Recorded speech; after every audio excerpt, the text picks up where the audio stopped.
तो सारे वकील इसमें शामिल हैं या बढ़ गए हैं वकील यहाँ देखिए हो, जितने एडवोकेट थे सुप्रीम कोर्ट के हाथ उठाओ, जितने एडवोकेट थे। आरक्षण समर्थक जिंदाबाद जिंदाबाद जिंदाबाद, आरक्षण समर्थक जिंदाबाद जिंदाबाद जिंदाबाद, वकील एकता जिंदाबाद जिंदाबाद जिंदाबाद, वकील एकता जिंदाबाद जिंदाबाद जिंदाबाद। प्रोटेस्ट जो है ये सुप्रीम कोर्ट के सामने इस वजह से है क्योंकि हम समर्थन करते हैं भारत बंद का। और दूसरी बात, आप पूछते हैं कि क्या decision, Supreme Court is not supreme in India.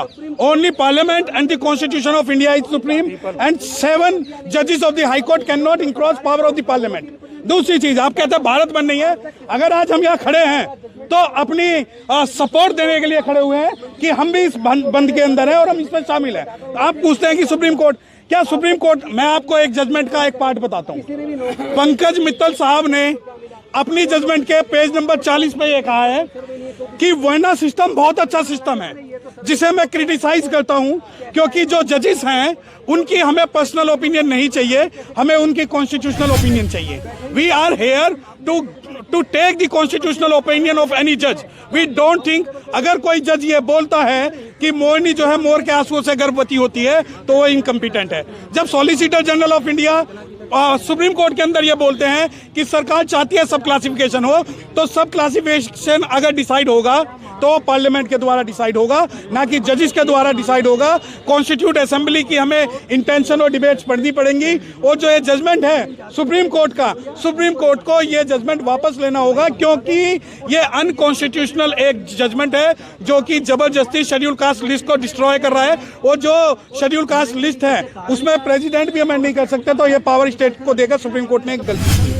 बहन जी ने आंदोलन बुलाया था, उस पर क्या कहेंगे? देखिए, ये आंदोलन के अंदर बहुत सारे लोग हैं, मिशन जय भीम से भी लोग हैं और जन आंदोलन है। और आज आप ये मानिए कि 2 अप्रैल 2018 के बाद में अगर सबसे बड़ा आंदोलन कोई है तो वो आज 21 अगस्त 2024 का आंदोलन है, जब कश्मीर से कन्याकुमारी और कच्छ से कोहिमा तक आरक्षण समर्थक जो है सड़कों पर हैं। और ये कोई आरक्षण कोई भीख नहीं है, आरक्षण हमारा अधिकार है जिसे हम कॉन्स्टिट्यूशनली और पीसफुली लेकर रहेंगे। क्यों असफल हो गया? क्या आप ये सोचते हो कि आंदोलन का मतलब आगजनी होता है? आप ये सोचते हो कि आंदोलन का मतलब हिंसा होता है? आज यहाँ सैकड़ों सुप्रीम कोर्ट के जो एडवोकेट हैं वो खड़े हुए हैं, आप इसको असफल कैसे डिक्लेयर कर सकते हैं? आप ये सोचते हैं कि 2 अप्रैल 2018 में जैसे 13 शेड्यूल कास्ट के युवा शहीद हुए, हम लोग भी गोलियां खाएं। आज बाबा साहब के बच्चे जो हैं वो संविधान को मानने वाले हैं। कॉन्स्टिट्यूशनली हम जो है प्रोटेस्ट कर रहे हैं और हम जो ये प्रोटेस्ट है वो पीसफुल और कॉन्स्टिट्यूशनली ही करेंगे। अब आगे आप लोगों की क्या स्ट्रैटेजी रहेगी? सीधी स्ट्रैटेजी है। सबसे पहले तो जितना बैकलॉग है उसको दिया जाए। कई करोड़ नौकरियां, मुझे नहीं लगता समाज का कोई भी व्यक्ति, कोई भी घर ऐसा बचेगा कि अगर ये चोरी की नौकरियां वापस लेने का आंदोलन हमारा सफल होगा तो एक भी घर ऐसा नहीं बचेगा जिसको नौकरी ना हो और अच्छी नौकरी ना हो, क्योंकि अच्छी नौकरियां ही करोड़ों में हैं। पहला काम है हमारा बैकलॉग के लिए संघर्ष करना। दूसरा काम है हमारा SC ST सब प्लान, जिसके माध्यम से हर एक परिवार को कम से कम 1 करोड़ मिल सकता है शेड्यूल कास्ट और शेड्यूल ट्राइब के, उसके लिए आंदोलन करना। ये 2 आंदोलन है। तीसरा काम है हमारा प्राइवेटाइजेशन जो हुआ है, ये भी तो हकमारी हुई है ना, ये भी तो चोरी हुई है हमारी सीटों की, तो उसके अंदर भी रिजर्वेशन कराने का और ऊपर से लेकर नीचे सब जगह रिजर्वेशन कराने का, ये 3 मुद्दे हमारे हैं। और चौथा मुद्दा हमारा ये है कि देश के जो वाल्मीकि समाज है उसमें कम से कम अगर सरकार और सुप्रीम कोर्ट के मान्यवर जजेस को, परम आदरणीय जजेस को इतनी चिंता हो रही है वाल्मीकि समाज की, तो कम से कम जो उनका जो आज वो मजबूर हैं उनको 1-1 लाख की नौकरी मिलनी चाहिए सफाई करने की, जो डॉक्टरों से भी ज़्यादा इंपॉर्टेंट काम है।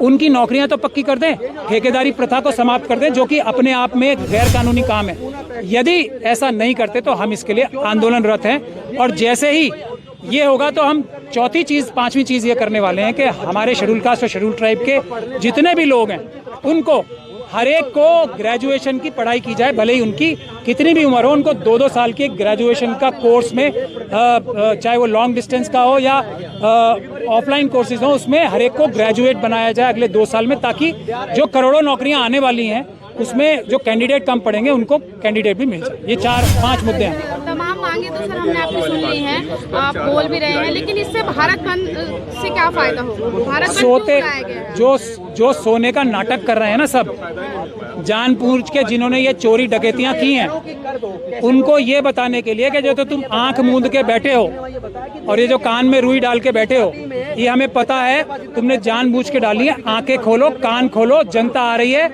मजबूर मत करो हमें कि हम तुम लोगों को अपने पदों से हटाएं और ईमानदार और शरीफ लोगों को लाएं एक पीसफुल प्रोटेस्ट के जरिए से। ये साफ साफ बात है, देश में ना प्रधानमंत्री ऊपर है, देश की जनता ऊपर है, ना सुप्रीम कोर्ट के चीफ जस्टिस देश की जनता से ऊपर है। हमें मजबूर ना करें इस प्रकार की जजमेंट्स, इस प्रकार के फैसले देके कि हम आपको पीसफुल तरीके से अपने पदों से हटाएं और ईमानदार लोगों को लाएं। हम नहीं चाहते। सर, इसका क्या लगता है, इसका क्या मकसद होगा कि SC ST OBC अब बट जाएंगे आने वाले दिनों में? अगर मर गए बांटने वाले हम लोग पागल हैं, मर गए बांटने वाले। जो लोगों को कुछ समय के लिए, हमारे कुछ लोगों को जो बहकाया गया है ना, वो कब पता लग जाएगा?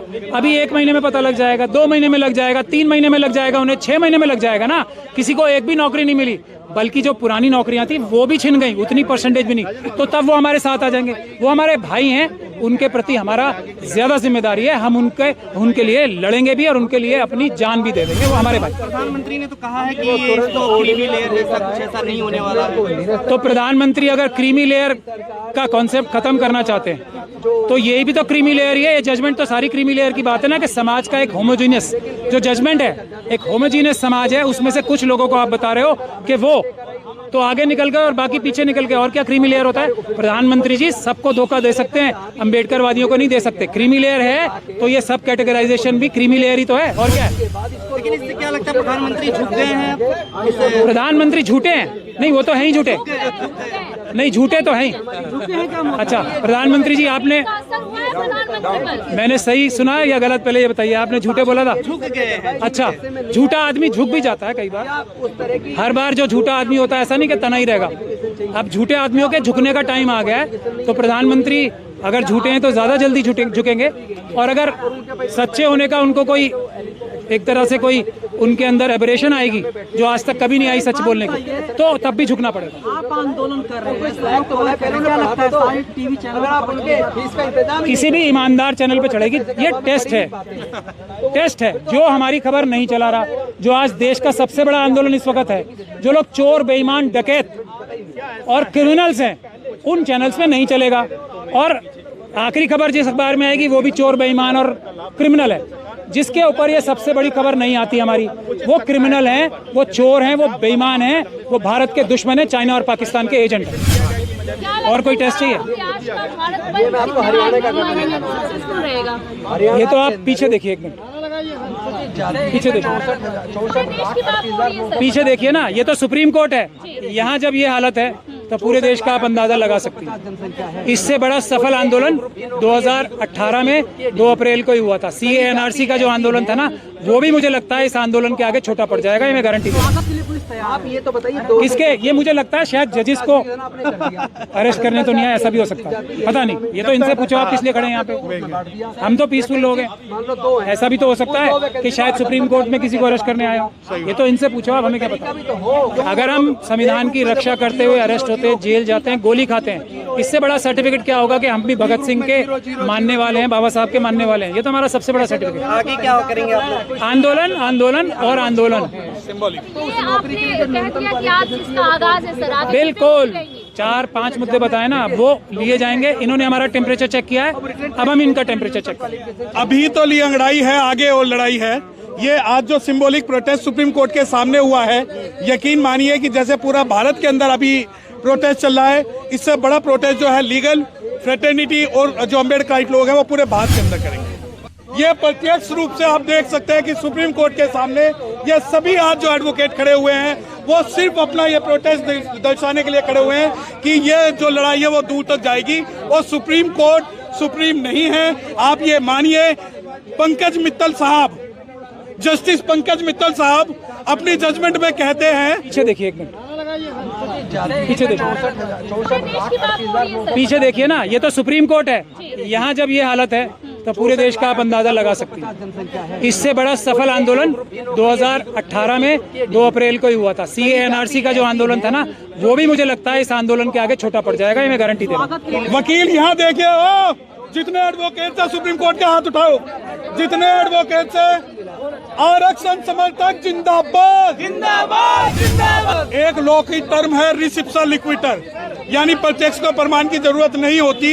ये प्रत्यक्ष रूप से आप देख सकते हैं कि सुप्रीम कोर्ट के सामने ये सभी आज जो एडवोकेट खड़े हुए हैं वो सिर्फ अपना ये प्रोटेस्ट दर्शाने के लिए खड़े हुए हैं कि ये जो लड़ाई है वो दूर तक जाएगी और सुप्रीम कोर्ट सुप्रीम नहीं है। आप ये मानिए, पंकज मित्तल साहब, जस्टिस पंकज मित्तल साहब अपनी जजमेंट में कहते हैं कि हमें रामचरितमानस और गीता से वर्ना सिस्टम लेना चाहिए, जिसका मैं कंडेम करता हूं, क्योंकि हम जो है इंडिविजुअली किसी का ओपिनियन नहीं मांग रहे हैं। तो ये जो प्रोटेस्ट है वो पूरे भारत में होगा। अभी ये सिंबॉलिक प्रोटेस्ट है और जितने एडवोकेट्स यहाँ खड़े हुए हैं सभी जो है